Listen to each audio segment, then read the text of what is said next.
questions. President, you have the floor. Thank you very much, and good afternoon from my side.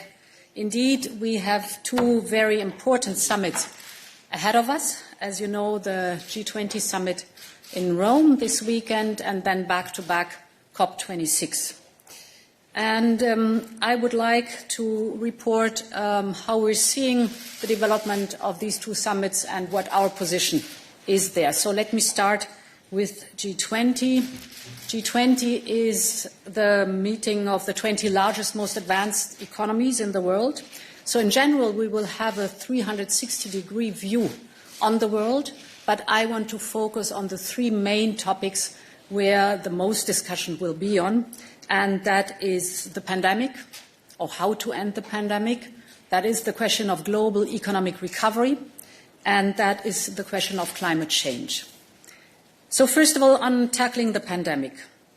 Here, I think the main deliverable at the beginning to set the stage is the fact that the G20 will commit to the goal that we want to have 70% of the global population fully vaccinated by mid-next year.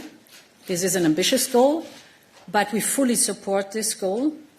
If you look at the European Union side, what we are contributing, we have so far in the last 11 months exported over 1.2 billion doses of vaccines to 150 countries, and we have delivered close to 880 million doses to the European people. So we have made good on the promise that at least every second dose that is produced in the European Union will be shipped abroad. It's even more if you see 1.2 billion exported and 880 million delivered to the European people. And we will keep on going with that export. We have looked into the next year, and we expect more than 3.5 billion doses of vaccines to be produced in the European Union, and of course a majority of those will be shipped abroad. On top of the exports, we will, as a European Union Team Europe, the Commission and the Member States, donate more than 500 million doses of vaccines till mid-next year.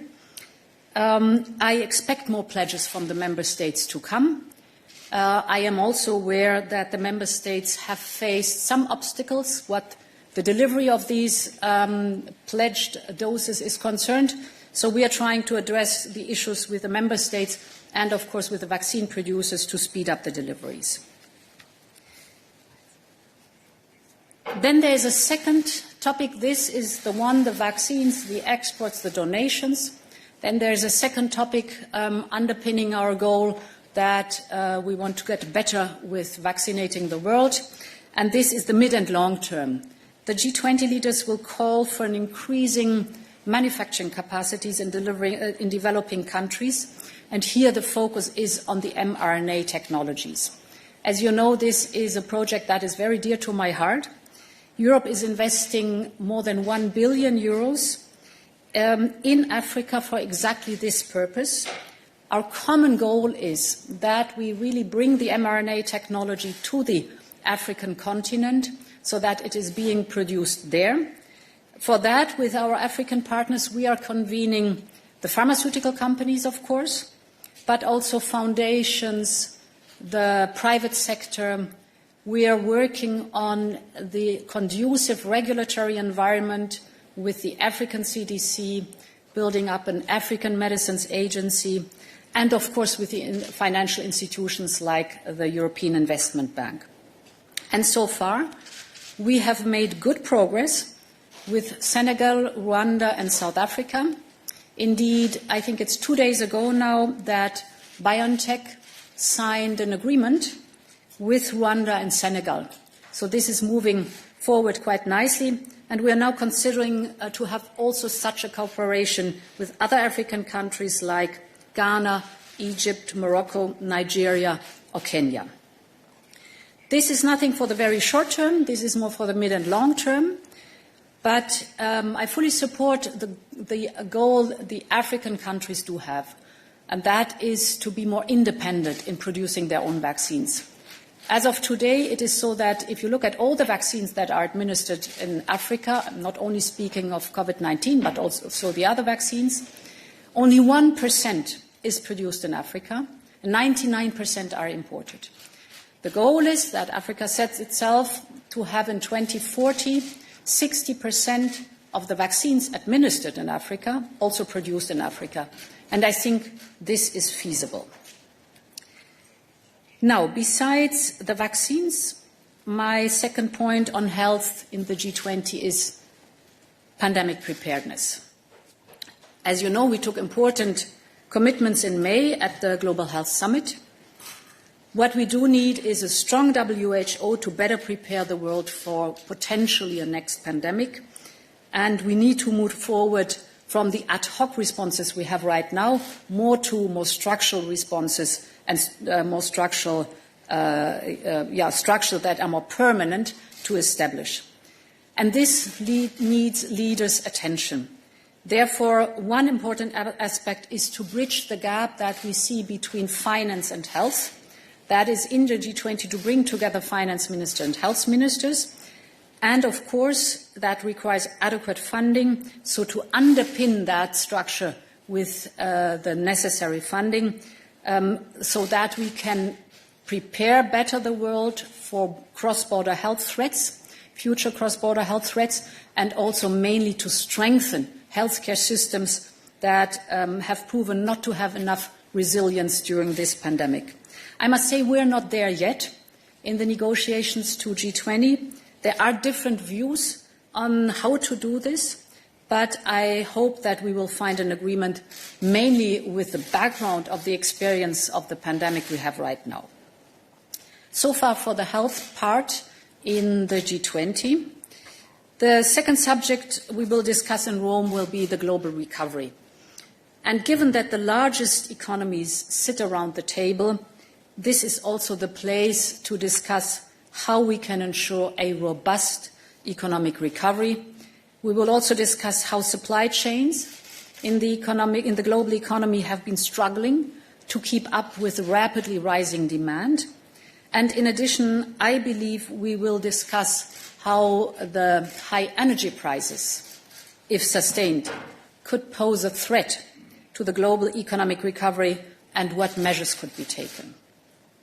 And finally, on the recovery part, G20 is, of course, also the place to discuss the global minimum tax.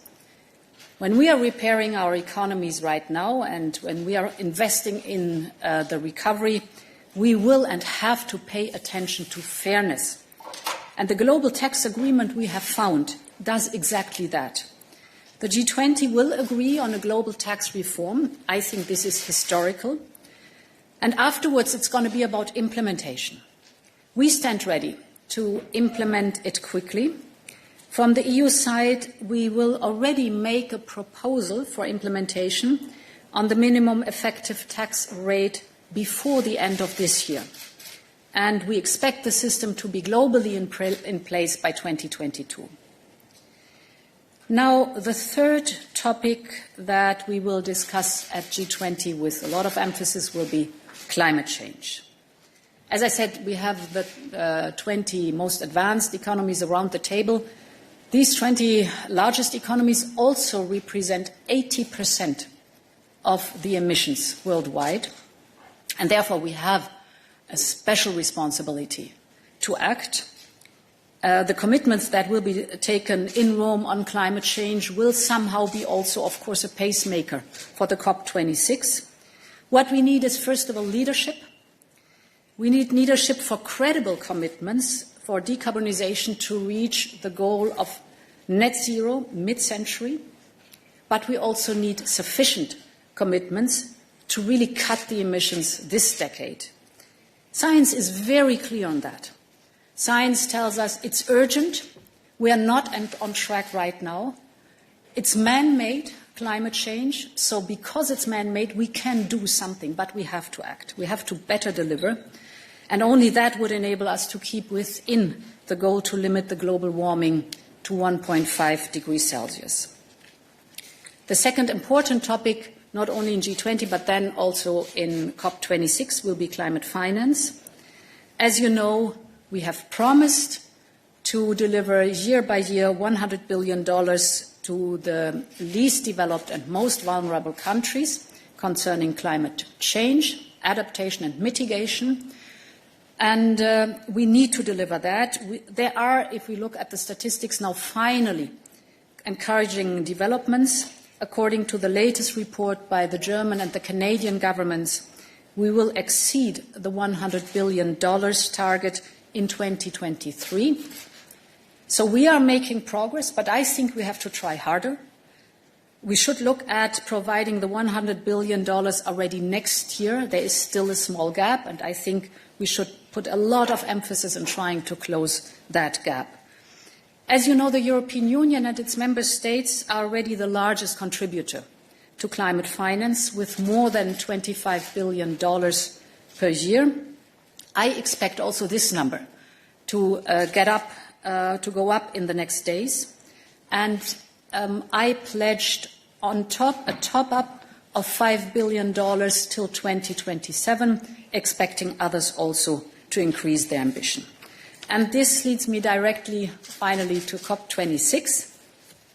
Indeed, COP26 is mainly resting on three pillars. The one pillar is about ambition. So the big question, do we get significant commitments to cut the emissions to actually allow us to stay well below 2 degrees Celsius and close to the 1.5 degrees of global warming? If we look at the latest UN emissions gap report, that shows that currently the NDCs do not meet the goals of the Paris Agreement, and thus we are still on a very dangerous course of more than 2 degrees Celsius of global warming. This is worrisome, and we have to get better there. The second pillar is about climate finance. I was just referring to that. And the third pillar is about the rule book on international carbon markets. So we need to make progress on these 3 points mainly during COP26. It is the ambition of cutting more emissions now. It is the climate finance for the least developed and most vulnerable countries. And it is completing the rule book. And I expect the negotiators to do the utmost that we really advance in those 3 topics. Finally, a look on Europe. Europe is on track to become the first climate-neutral continent in the world by 2050. We have a new number that shows something interesting because we have already reduced our emissions by more than 31% compared to 1990, while growing our economy by 60%. And I think this is an encouraging message that shows you can cut emissions and prosper. You can reduce the greenhouse gas emissions. You can produce cleaner, healthier, and more sustainable while growing your economy. And this is exactly what we have to show to the world and what we have to show to our people, and our people are expecting us to progress on that. I think it's good to see that many more countries have signed up to net zero mid-century.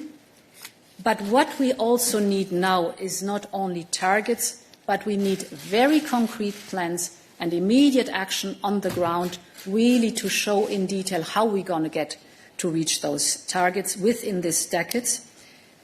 The longer we wait, the more expensive it will become, and therefore it's about action now. Finally, as always, we will launch a number of new actions at COP26. Together with President Biden, I will launch the Global Methane Pledge.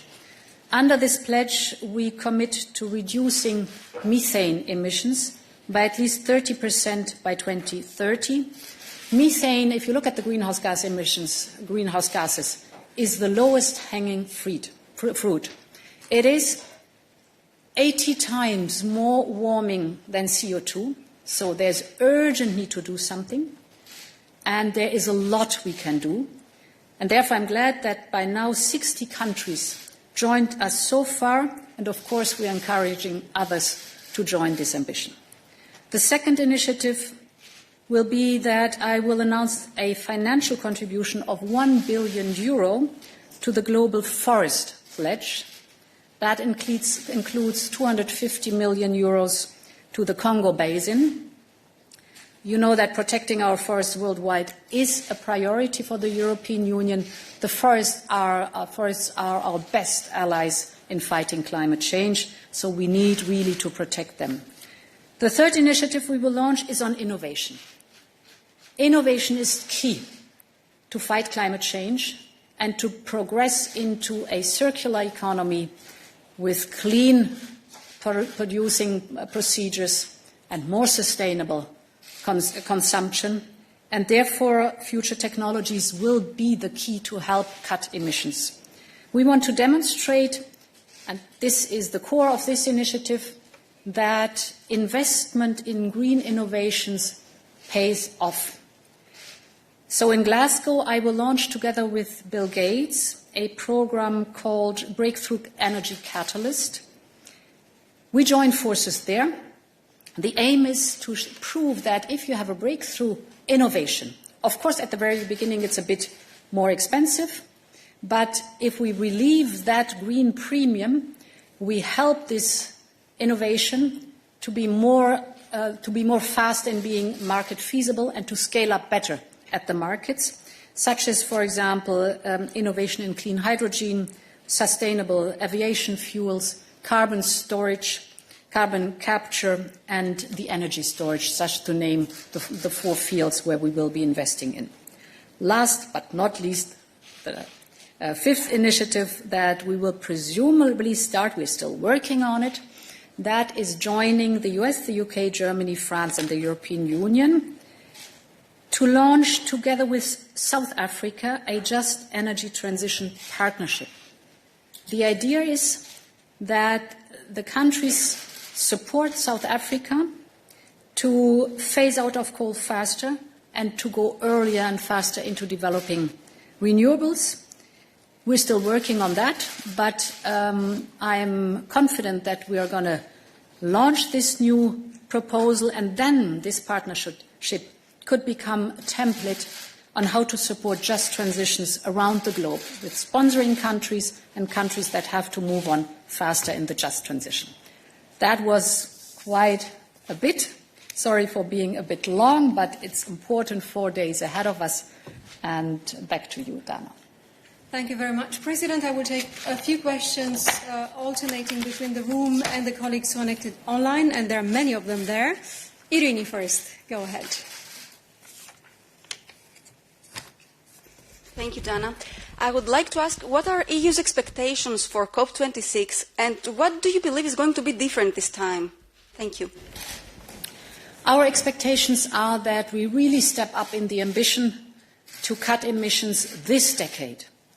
We have to get better with the NDCs, more concrete in the deliverables, because we have to act now. Science is very clear in telling us you're not on track, you have to get better.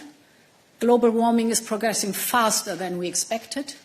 There is a way out. This is through innovation.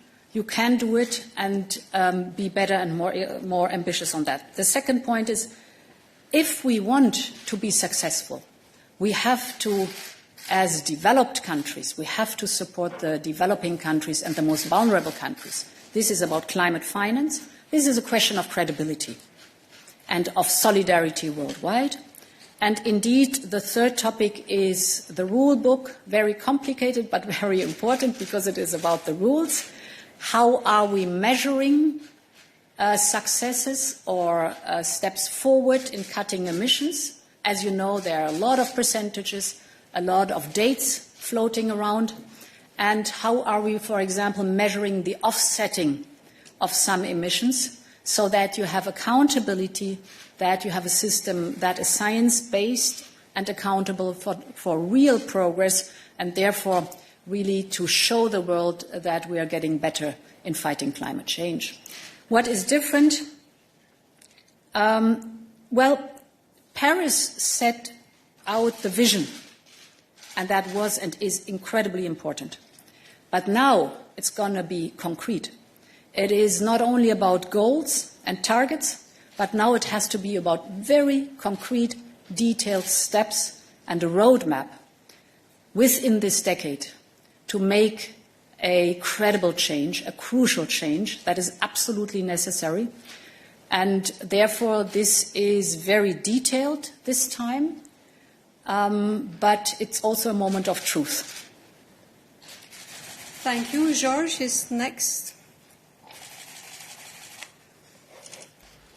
Good afternoon, Jorge Valero with Bloomberg here.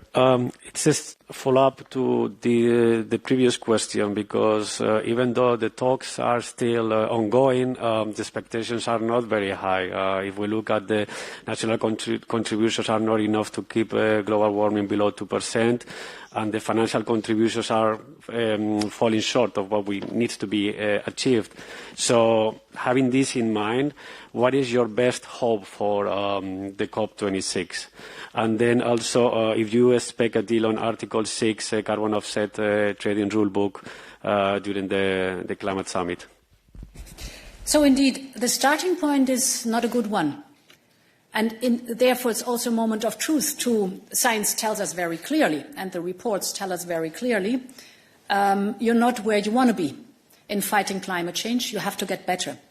And the second message is, it's not a question of 30, 40 years. It's now. It's this decade where we have to get better. Otherwise, we risk to reach irreversible tipping points. And then it is very clear that this is a high ambition with leadership where we have to go into COP26. It's encouraging the negotiators really to set the bar high. It's not about the question who is going to be more advanced than others. It's a question of survival of mankind on this planet. It's the question of how we're going to leave this world behind to our children. It's a question about, are we going to now do the necessary steps, or are we running more and more into extreme weather situations as we've seen this summer? They will increase, and thus also block more and more resources in fixing the damages, instead of being able in investing into the innovation that is necessary to really get better. Thank you very much. I will now go towards the colleagues connected online. Patricia has her hand up, first on the list. Could you... Thank you, Dana, for the floor, and good afternoon, President. I would like to understand what you expect from the G20, and how do you assess your cooperation with Premier Draghi during the Italian G20 presidency? Thank you. Yes, the cooperation with Mario Draghi was and is excellent. I want to recall that we had the G20 Health Summit. That was really setting the foundation for what we're discussing now at the Leaders Summit in Rome. So an excellent preparation, many, many months of intensive work. And without this good preparation, we would not have been able to start now in the intensive talks concerning the health part. But of course, there's also the very important part concerning the recovery and setting the stage for the COP26 in climate. As you know, the final negotiations are still very much ongoing, so as we speak, there is progress. Therefore, we will see what finally will be the result on Sunday evening. Thank you very much. Second on my list remotely is Ansgar. Could you please connect him? Ansgar Ase from DPA. Mr. President, on climate change, the Commission presented already in July proposals to deliver its 2030 targets. However, the Member States do not seem to have a strong interest in dealing quickly with this issue. So, for example, the Fit for 5 package was not even mentioned in the recent European Council conclusions, and we hear that intensive discussions could not begin until next summer. Do you think that things are progressing quickly enough, and is there really enough European leadership before the G20 Summit and the COP? Thank you. So if you look at the global stage, Europe is the front runner, without any question. And we do not only have our very ambitious goals, for example, cutting at least 55% of the greenhouse gas emissions till 2030, but we have by now a detailed roadmap that we are working on. We are the first worldwide to have that. So if you look at the global scene, Europe is, as I said, the front runner. But of course, that should not reduce the pressure internally in the European Union that climate makes on us or puts on us to act quickly and to show that through innovation and through change, you are able to move forward to a more sustainable, cleaner, hopefully then totally circular economy. And it is also, I think, our duty and our responsibility to move forward fast, because then we can prove also to the world that growing sustainably and cutting emission goes hand in hand. Now, what the actual situation is concerned, we also have the climate law. So 27 member states, the European Parliament, all have committed themselves with the climate law. That is very clear, and now we have to deliver. Thank you very much. Maciek. Thank you, Dana. Maciej Sokołowski, Polish TV, TVN24. Madam President, may I ask you about Poland and yesterday's decision of the European Court of Justice? Do you think that €1 million per day is enough to convince Poland to suspend the disciplinary chamber? Or what if it's not enough? And the second, about the recovery fund. So far, you've been to 22 countries to hand over the decision. Could you picture yourself in Warsaw handing over the yellow folder with the decision accepting funds for Poland in coming weeks? Thank you. I could and can picture myself in every member state handing over the envelope for the next generation EU. And the preconditions are very clear for that to happen. We have agreed, and this is in the regulation, to have investment and reform. And the reforms are linked to the European semester and the country-specific recommendations. There is a long-standing country-specific recommendation for Poland, that is the independence of the judiciary. And thus, I've always been very clear, we want to put into that Recovery and Resilience Plan a clear commitment to dismantle the disciplinary chamber, to end or reform the disciplinary regime, and to start a process to reinstall the judges. This happens to be also, of course, embedded in the overall ruling of the European Court of Justice. This is a long-standing process. Therefore, there is consistency in what we are asking for. I think it is doable. I hope that we'll reach an agreement, but the reform part is conditio sine qua non. Thank you very much. This completes the press conference of today. The President is on her way to Rome. She will need to fly very shortly, but see you very soon. Thank you.